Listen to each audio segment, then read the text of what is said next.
अतिलौकिकगतितौलिकरति कौतुकवपुषम् अतिदैवतमतिवैष्णवजति वैभव पुरुषम् ससनातनरघुरूपक परमानुगचरितं सुविचारकैव जीवक इति साधुभिरुदितं शुभदोदय दिवसे वृष रविजानिजदयितं प्रणमामि च चरणान्तिकपरिचारकसहितं प्रणमामि च चरणान्तिकपरिचारकसहितं।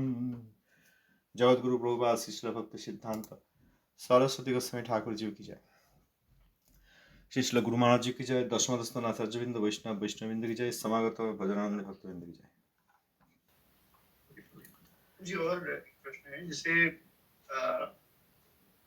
ये है द्वारिका है, ये गोलोक वृंदावन है, तो क्या नवद्वीप भी एक is a like planet, spiritual planet, और ये गोलोक वृंदावन के अंदर नवद्वीप है? হ্যাঁ, গোলকের দুইটি ভাগ। ঠাকুর মশাই বলেছেন দুইটি প্রকোষ্ঠ, একদিকে নবদ্বীপ ব্রজ, একদিকে নন্দব্রজ। নন্দব্রজ অর্থাৎ যেখানে কৃষ্ণরূপে তার পার্ষদ সহ তিনি সেখানে নিত্যলীলা করেন, আর নবদ্বীপ ব্রজ যেখানে কৃষ্ণই গৌর রূপে তার পার্ষদদের নিয়ে নিত্যলীলা করেন। কৃষ্ণ যেমন দ্বাপর যুগে এইখানে তার ধামকে নিয়ে এসে, বৃন্দাবন ধামকে নিয়ে এসে বিভিন্ন তার লীলাদি, নিত্যলীলাদি নৈমিত্তিক লীলা রূপে করেছেন, সেরকম নবদ্বীপ ব্রজ থেকে গৌরসুন্দর তার পার্ষদদের এবং অন্যান্য সব বৈকুণ্ঠের পার্ষদদের নিয়ে এসে এই ভৌম প্রপঞ্চে নবদ্বীপ ধামকে নিয়ে এসে সেইখানে গৌরলীলা করেছেন। নবদ্বীপ লীলাও নিত্য, শ্রী ভক্তনাথ ঠাকুর মহাশয় তাই বলেছেন। নবদ্বীপ লীলা গোপনীয়, কারণ যখন ভগবান নবদ্বীপ লীলা করতে আসেন তখন শাস্ত্র গোপন করে রাখেন, কারণ এটি এমন একটি লীলা যেটা গোপন না করলে লীলার অসুবিধা। অনেক জায়গায় প্রমাণ আছে, পরিষ্কার বলা আছে যে মায়াপুরে শচীগর্ভে আমি আবির্ভূত হই, গঙ্গা তীরে মায়াপুরে শচীগর্ভে আমি আবির্ভূত হই। এইরকম এই ইনফরমেশন দিয়ে, এই খবর দিয়ে অনেক শ্লোক আছে, কিন্তু যখন মহাপ্রভু লীলা করেন তখন এই শ্লোকগুলি প্রকাশিত রাখেন না। ভগবান না চাইলেই সেই শাস্ত্র, সেই শ্লোক প্রকাশিত হবেন না। যেহেতু ভগবান নিজেই ভক্তরূপ স্বীকার করছেন, সেহেতু তিনি নিজেকে ভগবান রূপে প্রকাশ করতে চান না। যেখানে যেখানে তার পার্শ্বদেরকে ভগবত রূপে দর্শন দিয়েছেন সেখানে সেখানে নিষেধ করে দিয়েছেন। পরবর্তীকালে এই শ্লোক কবিরাজ গোসাইপাদ ছিল রঘুনাথ দাস গোসাইপাদের কাছ থেকে এই সব শ্রবণ করে এবং নিজের ধ্যানের দ্বারা তিনি যে দর্শন করেছেন, কারণ কবিরাজ গোসাইপাদ নিত্য পার্শ্বদ, পরবর্তীকালে তিনি প্রকাশ করেছেন। তখন মহাপ্রভুর লীলা, যে প্রকট লীলা, সেটি সংগোপন করেছেন, সম্পূর্ণ হয়ে গেছে, তারপর প্রকাশ করেছেন। অতএব নবদ্বীপও যে একটি প্রকোষ্ঠ গোলকে, সেইটা অনেকে জানেন না, কারণ ভগবান তাঁর ইচ্ছাতেই প্রকাশিত রাখেন না। বাংলা যে কথাটা বলে, ঠাড়ে ঠুড়ে বুঝিয়ে দেন, গোপনভাবেই আবার অন্যভাবে বুঝিয়ে দেন। এরকম মহাপ্রভুর প্রমাণস্বরূপ অনেক শ্লোক আছে, যে শ্লোকগুলি গোপনীয়তা রক্ষা করেও প্রকাশ করে দেওয়া হয়, যাদের বোঝার তারা বুঝে যাবেন। रूप गोस्वामी पाद हैं, प्रभुपाद जी हैं, तो ये लोग जितने आए हैं जो ज्ञान दे रहे हैं वो सब लोग नवद्वीप वहां से लेके आए हैं प्रचार के लिए। हाँ, नवद्वीप ब्रज प्रचार और आस्वादन, प्रचार जगत को देने के लिए, और खुद उन्होंने आस्वादन भी किया। भगवत लीला ওনাদেরও একটা আস্বাদনের বিষয়বস্তু। ধরুন আপনার কাছে এক হাঁড়ি রসগোল্লা আছে, কি করবেন? দেবেন, হ্যাঁ, অনেক কি দেবেন, কারণ সবাই পাক, আপনিও তো পাবেন। আপনি কি বলবেন আমি রসগোল্লা খাবো না, সবাইকে দেব? ভগবান গৌরসুন্দরের এই পার্ষদগণ, এনারা এই গৌরলীলা আস্বাদন করতে আসেন। গৌরলীলা একটি বিশেষ বস্তু, গৌরলীলা সম্বন্ধে আমাদের বিশেষ ধারণা নাই। গৌরসুন্দর কি লীলা করেছেন, কি দান করেছেন, আমাদের সকলের বিশেষ ধারণা নেই। সকলে মানে আমি এখানকার কথা বলছি না, জগতের কথা বলছি, সাধারণত আমাদের ধারণা নেই। দেখুন, নন্দব্রজে যেই সব লীলা হয়, এ তো পরমগুহ্য লীলা, এই প্রকাশ করেন না। কৃষ্ণ প্রকাশ করেন না। এখানে লীলা করেছেন, কিছু প্রকাশিত হয়েছে, তাও প্রকাশিত হয়ে আছে, কিন্তু বেশিরভাগ লোক জানে না। কতজন শ্রীমৎ ভাগবতের নাম শুনেছেন? কতজন শ্রীমৎ ভাগবত দেখেছেন, শুনেছেন? যারা শুনেছেন বা পড়েছেন তাদের মধ্যে কতজন সত্যিকার উপলব্ধি করেছেন? খুব কম, নেই প্রায় এই জগতে শ্রীমৎ ভাগবত শ্রবণ করেছেন প্রকৃতির প্রস্তাবে, বা উপলব্ধি করেছেন, আস্বাদন করেছেন, এই নেই প্রায়। তো সেখানে দেখা যাচ্ছে নিত্যধামে কৃষ্ণ বিভিন্ন বিহার লীলা আদি করছেন। সেখানে তার ব্রজদেবীরা রয়েছে। ব্রজদেবীদের অনেকে আবার মঞ্জরি, যেমন রূপ গোস্বামীপাদ তিনি শ্রীরূপ মঞ্জরি, রূপ গোস্বামীপাদ সেখানে রূপমঞ্জরি, এখানে যিনি সনাতন গোস্বামীপাদ সেখানে তিনি লবঙ্গ মঞ্জরি। এইভাবে সেখানে যেসব লীলা হয়েছে তারা এই গৌরলীলা এসে সেইটাই স্মরণ করছেন, সেইটাই ধ্যান করছেন, সেইটা আস্বাদন করছেন। কিরকম? তিনি তো নিজেই সেখানে লীলার একটি অংশ। রূপমঞ্জরি হিসেবে তিনি যেসব লীলা করেছেন, ছিল রূপ গোস্বামীপাদ রূপে এসে সেই সব লীলাকেই তিনি আস্বাদন করেছেন। ধরুন একটা অপেরা আছে, একটা যাত্রার দল আছে, হ্যাঁ, আপনিও সেই যাত্রার দলের অংশ। মনে করুন আপনি রাজার পাঠ করেন, কি মন্ত্রীর পাঠ করেন, কিংবা কোনো গৃহস্থের পাঠ করেন, কিংবা কোনো নায়কের পাঠ করেন, কিছু একটা করেন। এই যখন আপনি অভিনয়টি করেন তখন অনেক লোকে দেখে। আবার ফিরে গিয়ে আপনি যখন অভিনয় করছেন না, ধরুন রাত্রে একটা যাত্রাপালা গান হলো, তাই তো হতো আমাদের গ্রামে, দেখতাম। দিনের বেলায় বিশ্রাম নেন, খাওয়া দাওয়া করেন, নিজে তৈরি হন, আবার বসে বসে ভাবছেন যে ও আমি এই চরিত্রে অভিনয় করি, এই চরিত্র এই সময় এই কথা বললো, এইভাবে এই করলো। তখন তার মনের মধ্যে কি ভাবনা হলো, আমি যখন একে এই কথা বললাম তখন আরেকটি চরিত্রের লোক, আরেকটি চরিত্রের অভিনয় করার ব্যক্তি, তিনি কি ভাবলেন, এইগুলো আপনি ভাবছেন। তাহলে একটা আপনার হচ্ছে নিজে অভিনয় করছেন, তখন সেই অভিনয়ের মধ্যে রয়েছেন, তখন ঘটনা ঘটছে এবং অনেকে দেখছে। প্রত্যেক চরিত্রই সেখানে এক একটা কিছু অভিনয় করছেন, তাদের একটা রস আস্বাদন হচ্ছে। আবার পরে ফিরে গিয়ে কি কি অভিনয় হলো সেইগুলো আপনি চিন্তা করছেন, বিশ্লেষণ করছেন। বাবা এই কিরকম ধরনের নায়ক, এই কিরকম ধরনের নায়িকা, নায়ক যখন এই কথা বললো তখন নায়িকার মনে কি ভাবনা হলো, আপনি নিজেই সেই সব নায়ক নায়িকার সহায়ক বা সহায়িকা। তিনি রূপমঞ্জরি হিসেবে যেসব লীলায় অংশগ্রহণ করেছেন, যেসব নিত্যলীলা ঘটছে, ঘটমান সর্বদা, গৌরলীলা এসে তিনি সেইগুলি আবার বিশ্লেষণ করছেন। দেখছেন না, ললিত মাধব, বিদগ্ধ মাধব, উজ্জ্বল নীলমণি ইত্যাদি, সেখানে এক একটি চরিত্রের বিশ্লেষণ করে বলছেন এই চরিত্র এইরকম, ইনি মধ্যা, ইনি এইরকম, ইনি প্রখরা, ইনি এই সময় এই ঘটনা ঘটলো, এইখানে এই বস্তুটি কৃষ্ণের সঙ্গে হলে তখন রূপমঞ্জরি রতিমঞ্জরিকে এই কথা বললেন। কে লিখছেন? এই রূপমঞ্জরি লিখছেন রূপ গোস্বামী হিসাবে, রূপ গোস্বামী রূপে। অতএব সেই চরিত্রে অভিনয়কারী, নিত্য চরিত্রে অভিনয়কারী, নিত্য লীলায় অংশগ্রহণকারী বা অংশগ্রহণকারিনী বলা উচিত, তিনি রূপপাদ রূপে এসে সেইগুলো বিশ্লেষণ করছেন। এইসব বিশ্লেষণ দেখলে অবাক হয়ে যাওয়ার মতো গ্রন্থ। এই গ্রন্থগুলি অবাক হয়ে যাওয়ার মতো গ্রন্থ। সব গ্রন্থ হাত দেওয়ার আমাদের অধিকার নেই। আমরা এখন অপরাধ থেকে নিরসন করছি, নামাভাস থেকে যাতে শুদ্ধ নাম হয় সেই সব তত্ত্ব পড়ে রাখছি, কিন্তু আমরা অনেক দিক থেকে অপরাধী। আমাদের শুদ্ধ নামই হচ্ছে না। শুদ্ধ নাম হলে তখন এইসব বস্তু আমাদের হৃদয়ে প্রকাশিত হবে। অতএব আমরা এখন অপরাধ যাবে, তত্ত্বজ্ঞান আসবে, তত্ত্বজ্ঞানের দ্বারা সম্বন্ধ জ্ঞান আসবে, তারপর অভিধেয় নামানুশীলন করবেন সাধক, তারপর সাধক প্রেমপ্রাপ্ত হবেন, তখন এই সব বিষয়ে আসতে পারবেন। তাও যদি এই রসে ভজন করেন, এই ধামে ভজন করেন, তবে যদি অযোধ্যায় করেন তখন সেখানে রূপমঞ্জরি নেই, দ্বারকায় রূপমঞ্জরি নেই, ব্রজের রূপমঞ্জরি আছে। অতএব এইসব গ্রন্থ পড়তে গেলে ব্রজে মধুর রসের যারা রাগাত্মিকা রাগানুগ তাদের আনুগত্য করতে হবে। সে অনেক দূরের কথা, কোন জন্মে হবে আমরা জানি না, এই জন্মেও হতে পারে যদি আমরা খুব আগ্রহী হই। কিন্তু প্রথমেই আমাদেরকে অপরাধ আদি স্খলন করতে হবে। অপরাধ চলে যাবে, তারপর অনর্থ যাবে, অনর্থ যাবে, তারপর এইরকম শুদ্ধ বৈষ্ণবের সঙ্গ হতে হবে। যে কোনো বৈষ্ণব দণ্ড ধরে ঘুরে বেড়াচ্ছেন বা বিভিন্নভাবে করছেন, এইসব দেখলে হবে না। এই ভজনে যিনি পারঙ্গত, একদম শ্রেষ্ঠ এবং প্রাপ্ত হয়েছেন, সেই রকম বৈষ্ণবের সঙ্গ করতে হবে। এই কথা বলেছেন আমাদের গুরুবর। নিজাপেক্ষা শ্রেষ্ঠ এবং এই রসেই যিনি ভজন করে সিদ্ধি লাভ করেছেন, হয় নিত্য সিদ্ধ নয় সাধন সিদ্ধ, অথবা মধ্যমধিকারী যিনি এই সিদ্ধির খুব কাছাকাছি বা স্বরূপ সিদ্ধি প্রাপ্ত হয়েছেন, এই রকম বৈষ্ণবের সঙ্গ করতে হবে, তখন এইসব জিনিস পাওয়া যাবে। এখন এইসব বিষয়ের কথা না, আপনি বললেন, সেই জন্য গুরুবর্গ যেভাবে দিক নির্দেশ করেছেন সেই কথা বলার চেষ্টা করা হচ্ছে। অতএব এইসব প্রয়োজনাত্মক গ্রন্থ, অপরাধ স্খলন, তত্ত্বজ্ঞান, সম্বন্ধ জ্ঞান, অনর্থাদি চলে যাবে, সম্বন্ধ জ্ঞান, তারপর অভিধেয়, তারপর প্রয়োজন, এগুলো প্রয়োজনাত্মক গ্রন্থ।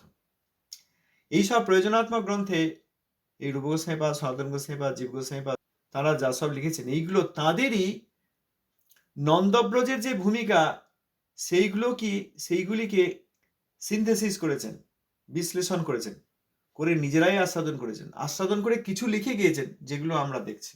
লেখার সময় রূপ গোস্বামী পাদ বলেছেন যে হে প্রভু, হে কৃষ্ণচন্দ্র, আমি যে আপনার রসকে প্রকাশ করে তরলায়িত করলাম, তার জন্য আমাকে ক্ষমা করুন। অতএব হ্যাঁ, এনারা এই আচার্যগণ নিত্য সিদ্ধ। প্রভুপাদ ছিল সরস্বতী গোস্বামী ঠাকুর, আপনি বলেন নিত্য সিদ্ধ মহাত্মা। এনারা নিত্য সিদ্ধ। এনারা একদিকে যেমন প্রভুপাদ ছিল সরস্বতী গোস্বামী ঠাকুর, একদিকে মঞ্জরী রূপে তিনি মধুর রসে রাধা গোবিন্দের, সপার্ষদ রাধা গোবিন্দের নিত্যধামে সর্বদা ভজনা করছেন। আবার এই নিত্যধাম নিয়ে যেখানে যেখানে ভগবান অন্যান্য ব্রহ্মাণ্ডে নৈমিত্তিক লীলা করছেন, সেখানেও নয়নমণি মঞ্জরী রূপে রয়েছে, অনেক রূপে, অনন্ত রূপে রয়েছেন প্রভুপাদ ব্রজলীলায়। আবার যেখানে যেখানে গৌরলীলা হচ্ছে, সেখানে সেখানে এই প্রায় 400 বৎসর পর আবির্ভূত হয়ে বিচিত্রতার সঙ্গে গৌর নিত্যানন্দের কৃপা সবাইকে দান করছেন। প্রভুপাদ ছিল ভক্তি সিদ্ধান্ত সরস্বতী গোস্বামী ঠাকুর যে বস্তু দান করেছেন সেটা হচ্ছে এই, যে নবদ্বীপ লীলায় এই কৃষ্ণলীলার যে মন্থন হয়েছে বা বিশ্লেষণ হয়েছে, সেইটা একদিকে আস্বাদন করুন, আর তাতে আকর্ষিত হয়ে আপনারা নন্দব্রজে এসে এই লীলায় অংশগ্রহণ করুন। এই হচ্ছে প্রভুপাদের আবির্ভাবের এবং প্রচারের মূল কারণ। আমরা সেসব জানি না। প্রভুপাদ ছিল ভক্তি সিদ্ধান্ত সরস্বতী গোস্বামী ঠাকুর প্রচার করেছেন। কি প্রচার করেছেন? কেন প্রচার করেছেন? তিনি সেই নন্দব্রজ থেকে এসে সেখানকার রস, সেই মধুর রস যেটা ব্রহ্মা শিবাদির ক্ষেত্রেও পাওয়া খুব কঠিন, দুর্মূল্য, সেই বস্তু দান করেছেন এই গৌরলীলায় এসে। নিজে বিশ্লেষণ করেছেন, আস্বাদন করেছেন, আর জগতের জীবকে দিয়ে দিয়েছেন। গৌর সুন্দর যা করেছেন, গৌর বাণীমূর্তি প্রভুপাদও তাই করেছেন। গৌর বাণীমূর্তি প্রভুপাদ গৌর সুন্দরেরই অনুশীলনে সেই বস্তু দান করেছেন। কৃষ্ণ কৃষ্ণলীলা দান করেন না। কৃষ্ণ নন্দব্রজের যে রস কাউকে দান করেন না, লুকিয়ে রেখে দেন। কিন্তু কৃষ্ণই যখন গৌর রূপে এসে, রাধাকৃষ্ণ মিলিত তনু রূপে এসে রাধারানীর ভাব নিয়ে কৃষ্ণের অন্বেষণ করেন, তখন তিনি এত উদার যে সেই বস্তু যাকে তাকে দান করেন। আমরা সেই যাকে তাকে, আমরা, আমাদের কোনো স্থানই নেই, আমরা বদ্ধ জীব, আমরা নিজের ভোগ ছাড়া কিচ্ছু জানি না। ওই জন্যই কখনো দেবদেবী পূজা করি, কখনো মন্ত্রীর পায়ে গিয়ে পড়ি, আমরা জানিই না। আমরা এই যে সে, আমরা একদম সবচেয়ে নিচে, অপ্রয়োজনীয়, আমরা একদম অপ্রয়োজনীয় বস্তু, ব্যক্তি, আত্মা। আমাদেরকেও এই বস্তু দান করেছেন, যেটা ব্রহ্মা শিব নারদ আকাঙ্ক্ষা করেন কিন্তু প্রাপ্ত হন না। এত বড় বস্তু তিনি নিতে এসছেন। অতএব এই জাগতিক চিন্তার দ্বারা প্রভুপাদ ছিল সরস্বতী গোস্বামী ঠাকুরের কৃপা পাওয়া সম্ভব নয়, তাকে তার পরিচয় পাওয়া সম্ভব নয়। এই জন্যই তো লোকেরা বুঝতে পারছে না, আমাদের তোমাদের এদের করে তর্কদ্বন্দ্ব করছে। তাহলে নন্দব্রজের সেই ঘনীভূত রস ঔদার্য বিগ্রহ গৌর সুন্দরের অনুসরণে তাঁরই বাণী রূপে এসে সেই রসকে তিনি এক একটি বিন্দু সর্বত্র দান করেছেন। এখন যার সৌভাগ্য আছে তিনি নিতে পারবেন, যার সৌভাগ্য নেই তিনি ওই প্রাকৃত হিসাবেই সব দেখে তার কোনো অগ্রসর হবে না। প্রভুপাদ ছিল সরস্বতী গোস্বামী ঠাকুর যেমন সেখানে, তেমনি তার অনেক নিত্য সিদ্ধ পার্শ্বদ আছেন, অনেক সাধন সিদ্ধ পার্শ্বদ আছেন। তার শিষ্যগণের অনেকে নিত্য সিদ্ধ, তারা ওই নয়নমণির সঙ্গে এসেছেন। আবার অনেকে সাধন সিদ্ধ, সিদ্ধি হয়ে যাওয়ার পর তো আর কোনো পার্থক্য নেই, তারাও সেই রাগারুগা ব্যক্তি। এনারাও সেখানে ব্রজদেবী রূপ। এই ব্রজদেবীর প্রভুপাদের এইখানে গৌরলীলায় কি ধ্যান করব? প্রভুপাদ আর তার চরণের ভৃঙ্গ, এই প্রণমামি চ চরণান্তিক পরিচারক সহিতম, আমি তার চরণান্তিকে পরিচারক সহ সমস্ত তার পার্শ্বদগণকে প্রণাম করি। এই কথা না বললে কখনো প্রভুপাদের দর্শন হয় না। অনেকে মনে করছে প্রভুপাদ বোধহয় একা, আমার যিনি প্রভুপাদের যে শিষ্য, আমার গুরুদেব বা পরম গুরুদেব, বোধহয় তার হাত ধরে বসে রয়েছেন, এই দর্শন অনেকে। এটা দর্শন নয়। প্রভুপাদ এই ছিল শ্রীধর গোস্বামী মহারাজ লিখলেন, প্রণমামি চ চরণান্তিক পরিচারক সহিতম, মানে আমি তার শ্রী চরণান্তিকে প্রণতি জ্ঞাপন করি, অর্থাৎ আত্মনিবেদন করি, যেখানে তিনি তার সব পার্শ্বদগণকে নিয়ে বসে রয়েছেন। অতএব তার পার্শ্বদগণ সহ তাকে প্রণাম করি। কে লিখলেন? তারই একজন পার্শ্বদ লিখলেন। তার একজন পার্শ্বদ লিখলেন যে আমি সপার্শ্বদ প্রভুপাদকে প্রণাম করি। পার্শ্বদ হয়ে লিখলেন। তিনি আমাদেরকে বোঝানোর জন্য বললেন, যিনি পার্শ্বদ তিনিও শ্রীধর গোস্বামী মহারাজের মতো একজন মহাবৈষ্ণব, যিনি 18 জন সন্ন্যাসী করেছিলেন প্রভুপাদ, তাদের মধ্যে একজন পরম পণ্ডিত মহাবৈষ্ণব প্রভুপাদের গণ। এনারা সব প্রভুপাদের এক এক প্রকাশ মূর্তি। শ্রীধর গোস্বামী মহারাজ, আমার গুরু মহারাজ, শিলতীর্থ গোস্বামী মহারাজ, মাধব গোস্বামী মহারাজ আদি শ্রী অবধূত গোস্বামী মহারাজ, পর্যটক গোস্বামী মহারাজ, নিতাই দাস বাবাজি মহারাজ, শত শত নাম। এনারা সব প্রভুপাদের প্রকাশ মূর্তি, প্রভুপাদের পার্ষদ। এইরকমই একজন পার্ষদ এই কীর্তনটি লিখেছেন। অতএব তিনি আবার বলছেন, আমি পার্ষদগণ সহ আপনাকে প্রণাম করি। পার্ষদগণ সহ, পরিচারক সহিতম। আর আমাদের দর্শন হচ্ছে যে আমি তো বড়। আমরা কি ভাবছি? বদ্ধজীব এইরকমই ভাবে, আমি তো বড়। আমি বড় হতে গেলে তাহলে আমার গুরুকেও বড় করতে হবে, এই নিচের থেকে। এটাকে বলে আরোহ পন্থা। আমি বড়, অতএব আমার গুরু বড়। অতএব আমার গুরুর মতো আর কোনো গুরু নেই। আর সব গুরুদেবেরই আরো বিভিন্ন রূপ, তারা কেউ নন, তারা প্রতিষ্ঠাকামী, তারা অপরাধী, এইসব বলছে তো। প্রভুপাদের গণদেরকে সব প্রতিষ্ঠাকামী বলছে। দুই দলই বলছে, জরাসন্ধরাও বলছে, স্পষ্ট রূপে বলছে, বাক্যে বলে দিচ্ছে। আর কাল যবনের জল তো একদম ঘন ঘটা করে বলছে, আচারে ব্যবহারে কথায় বলছে। এইভাবে কি আর কৃষ্ণ কনসাসনেস হয়? গৌরবারী মূর্তিকে তার প্রকাশ মূর্তি থেকে আলাদা করে দিয়ে, বা প্রকাশ মূর্তির থেকেও তার থেকে তার প্রকাশ মূর্তিকে বড় করে দিয়ে, যে আমার গুরু আবার প্রভুপাদের থেকে বড়, এরকম আলোচনা সব শোনা যাচ্ছে। কেউ কেউ বলছে আমাদের আচার্য তো দীক্ষারই প্রয়োজন ছিল না। দীক্ষা নিয়েছিলেন নিতায় শাস্ত্রে আছে, লোককে শেখাবার জন্য নিয়েছিলেন, তার তো গুরুরই দরকার ছিল না। অতএব প্রভুপাদ ছিল সরস্বতী গোস্বামী ঠাকুর কাছে যে দীক্ষা নিয়েছেন, এটা তার একটা বাহ্যিক একটা ব্যবহার লোক শিক্ষার জন্য। তার আবার দীক্ষা কি? তিনি তো নিত্য মহাজন, এই কথাও বলছে, লেখা আছে, দেখিয়ে দিতে পারে যদি কেউ চ্যালেঞ্জ করে। যে আমাদের যিনি আচার্য, তার তো দীক্ষার প্রয়োজন ছিল না, ও লোক শিক্ষার জন্য নিয়েছেন, এইরকম ধারণা। দুর্ভাগ্য। এই করে কি আর কৃষ্ণ কনসাসনেস হয়? কোথায় পড়ে আছি আমরা? মল কনসাসনেস, ভোগ কনসাসনেস, ত্যাগ কনসাসনেস। কৃষ্ণ কনসাসনেস অনেক উপরে। এই প্রণমামি চরণান্তিক পরিচারক সহিতম, এইটা হচ্ছে আমাদের ধ্যান। প্রভুপাদ রয়েছেন, তার পার্শ্বদগণ তার চরণের ভৃঙ্গ রয়েছেন, আমরা অনেক নিচে। গুরু পরম্পরার অধীনে যারা সত্যিকার সদ্গুরু এই প্রভুপাদের অনুসরণ করেছেন, তাদের এই বৃদ্ধ গুরু, অপরাধী গুরু, বৈষ্ণব গুরু তাদের অনুসরণ করে হয়। গৌরব্রজ, নবদ্বীপ ব্রজে তাঁর এই রূপ। আর ইনি যখন প্রসন্ন হবেন, আর আমরা যখন এই বিশেষ রসে আকর্ষিত হব, যে রস তিনি দিতে চেয়েছেন, উন্নত উজ্জ্বল মধুর রস মহাপ্রভু দিতে চেয়েছেন, আমরা যদি এইটা পাওয়ার ভাগ্য কোনোদিন পাই, সৌভাগ্য, তখন তখন আবার এই সব দেখা যাবে যে ও, যে প্রভুপাদ এবং প্রভুপাদের গণ রূপে শিষ্য শিষ্যা সন্ন্যাসী আচার্য রূপে দর্শন করতাম, ও তারা সকলেই দেখছি এখানে, ও নয়নমণি আর তার অধীনে সব মঞ্জুরি স্বরূপা, একটি বিশাল গ্রুপ। নয়নমণিকে কেন্দ্র করে অনেক মঞ্জরি, অনেক। সেখানে আমার গুরু মহারাজ আছেন, তীর্থ গোস্বামী মহারাজ। প্রভুপাদ নিজে নাম দিয়ে গেছেন, তীর্থ গোস্বামী মহারাজের নাম বিমল মঞ্জরি। আমার গুরু মহারাজের নাম উপদেশক এবং ভক্তি কুসুম, এই নাম দেওয়ার মাধ্যমে তিনি দিয়েছেন। গুরুদেব জানেন শিষ্যকে, শিষ্য জানেন গুরুদেবকে, অতএব তারা তাদের নিত্য নাম প্রকাশ করেছেন। এরকম সব প্রভুপাদের গণ যারা মধুর রসে আকর্ষিত, তারা এইরকম মঞ্জরি। আর কেউ কেউ আছেন যারা এই প্রিয়নর্ম সখা রূপে সেবা করেছেন। প্রিয়নর্ম সখাগণ রাধাকৃষ্ণের মিলনে বিভিন্নভাবে সহায়তা করে থাকেন। কৃষ্ণদাস বাবাজি মহারাজ প্রভুপাদের শিষ্য, এনারা এই সক্ষরসে আকর্ষিত হয়েছিলেন, তারা সখা রূপে আছেন। আর অধিকাংশ, বেশিরভাগ যেটা বিশেষ, সেটাই এখানে জেনারেল স্ট্রিম। দেখুন, এই জগতে পড়াশোনা করে অনেকে, এমনি সাধারণ পড়াশোনা করে, তারপর কলেজ গিয়ে আর্ট পড়ে, কমার্স পড়ে, সায়েন্স পড়ে। আবার যারা বিশেষ স্ট্রিম পান, কেউ চান্স পান ডাক্তারি পড়ার, কেউ ইঞ্জিনিয়ারিং পড়ার, কেউ ডাক্তারি পড়েন, কেউ ইঞ্জিনিয়ারিং পড়েন, কেউ পরবর্তীকালে ল পড়েন। এইগুলো একটা বিশেষ স্ট্রিম। সবাই তো আর ল পড়ে না, আইন পড়ে সবাই। এই যে গ্রামে ঘরে স্কুলে যত, একটি হাই স্কুলে যত ছাত্র আছে, মনে করুন 1000 ছাত্র আছে। একটাই উচ্চ বিদ্যালয়ে 1000 ছাত্র আছে, তাদের মধ্যে সব কি ওই আইন পড়বে?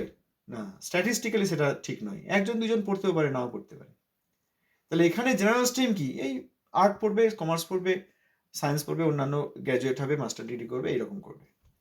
আর যারা বিশেষ পড়াশোনা করবেন, কেউ উকিল হবেন, আইনজ্ঞ হবেন, কেউ শারীরবৃত্তিতে ডাক্তার হবেন, কেউ বিশেষ ইঞ্জিনিয়ারিং জ্ঞান লাভ করবেন, কেউ পিএইচডি করবেন। এগুলো বিশেষ পড়াশোনা এবং অনেক উচ্চ স্তরের পড়াশোনা। সুতরাং এখানকার যেটা জেনারেল স্ট্রিম আর যেটা বিশেষ স্ট্রিম, তার মধ্যে পার্থক্য। বিশেষ স্ট্রিমটা কয়েকজন পায়।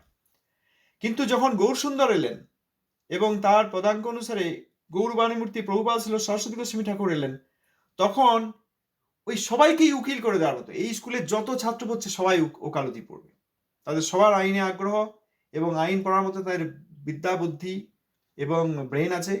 মস্তিষ্ক আছে, কনসেন্ট্রেশন আছে, ক্ষমতা আছে, সহায়তা আছে, আর্থিক সহায়তা আছে বা গাইডেন্স আছে, সবাই আইনজ্ঞ হবে, এরকম বলে দিলেন। যে সব সাধারণ জীবকে আমরা একদম নিত্য ব্রজে নিয়ে যাব, বৈকুণ্ঠের অন্য কোনো প্রকোষ্ঠে নয়, অযোধ্যাতেও নয়, দ্বারকাতেও নয়, মথুরা মণ্ডলের যে কেন্দ্রভূমি ব্রজভূমি সেইখানে নিয়ে যাব, এবং সেখানে গিয়েও শ্রীশ্রীমৎ রামানন্দ রায়ের সঙ্গে মহাপ্রভুর কথোপকথনে সেখানে এইসব বাহ্য বলেছেন, সক্ষরস থেকে বলেছেন হ্যাঁ এহ হয় আগে কহ হয়। এবং যখন এই মধুর রস, তখন তিনি তারপরে এই মধুর রসের বিশেষ কথা বর্ণনা করতে গেলে তখন থামিয়ে দিয়েছেন, যে আর মুখে প্রকাশ, শব্দে প্রকাশ করা যায় না। অতএব গৌরসুন্দর যখন এলেন, তখন জেনারেল স্ট্রিমটাই হচ্ছে যে সকলেই এই ব্রজের মধুর রস তোমরা নিয়ে নাও।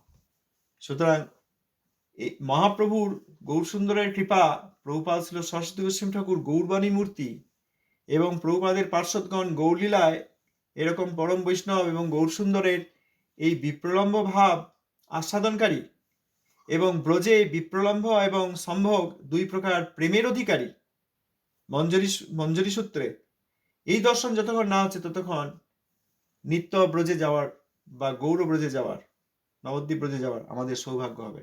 আমরা এখানে সেই আলোচনাই করছি। তো প্রথমে আমাদের যে এত অপরাধাদি রয়েছে, সেইখান থেকে নিজেদের অপরাধগুলো স্খলন করে, তারপর যেসব অনর্থ রয়েছে অনর্থগুলো স্খলন করে শুদ্ধ নামের প্রচেষ্টা করছি।